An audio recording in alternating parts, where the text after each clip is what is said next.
तो वार म्हणजे रविवार. दर रविवारी आम्ही गोग्रुपाचा फवारा घेतो याच्यावर. बघू शकता तुम्ही, हे बघा अशा उत्तम प्रकारे असे एक नंबर दरवर्षीप्रमाणे या वर्षी खूप छान सोयाबीन आलेली आमची.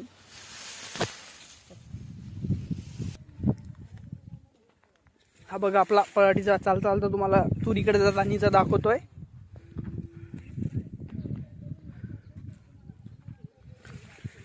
आम्हाला वाटलं नव्हतं की निवडी कपास होईल म्हणून हाईट ला. हे बघा याच्यामध्ये ही जी जागा पडली ती रोगींची जागा झालेली आहे. एवढाले ब्लॉक पडलेले आहेत. बघू शकता पक्ष्यांचा आवाज. आणि हे चिकट सापळे लावलेले आपण. आणि तो कोठा आपला. आणि ही तूर फक्त गोग्रुपावर बघू शकता. याची खुडणी झालेली आहे. 40 दिवसावर आपण खुडणी केली ती एक तिची. बघा बघू शकता तुम्ही तिची हाईट माझ्या छाती एवढी झालेली आहे. उत्तम प्रकारे अशी तूर जमलेली आहे. मला जाता अडचण निर्माण करते. बघा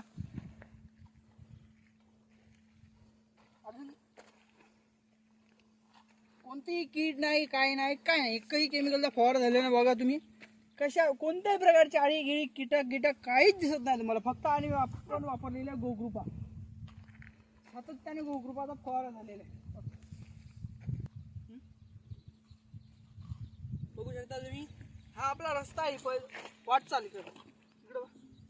हा जो रस्ता आहे तो सर आपल्या कोठ्यापर्यंत जातो आणि इकडून आपल्या घरापर्यंत जातो. तर रस्त्याने जाता आता भाजीपाल्याच्या आठवण यावं म्हणून वांगे मिरच्या हे लावलेले आपण मला तुरीच्या. आणि फक्त एवढंच झालेलं आहे, ही तूर आणि त्या तुरीचा 20 दिवसाचा फरक झालेला लावतानाच्या वेळेस. इथे सुद्धा मिरच्या लावलेल्या आपण. बघा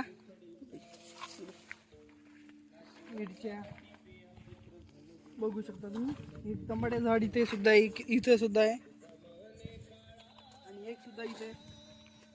या तुरीच्या उजव्या साईडनं म्हणजे या साईडनं आपल्या शेजाऱ्याचा प्लॉट आहे आणि इकडे आपला कपाशीचा प्लॉट आहे. बघू शकता हे टमाटे सुद्धा आलेले आहे त्याला. आणि हे आपलं तीळ.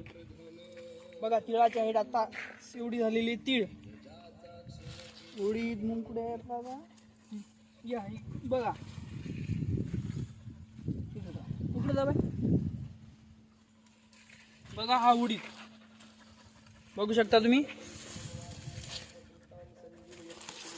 मस्त आलेले. जमीन पाहिली तर आपली हलकी जमीन.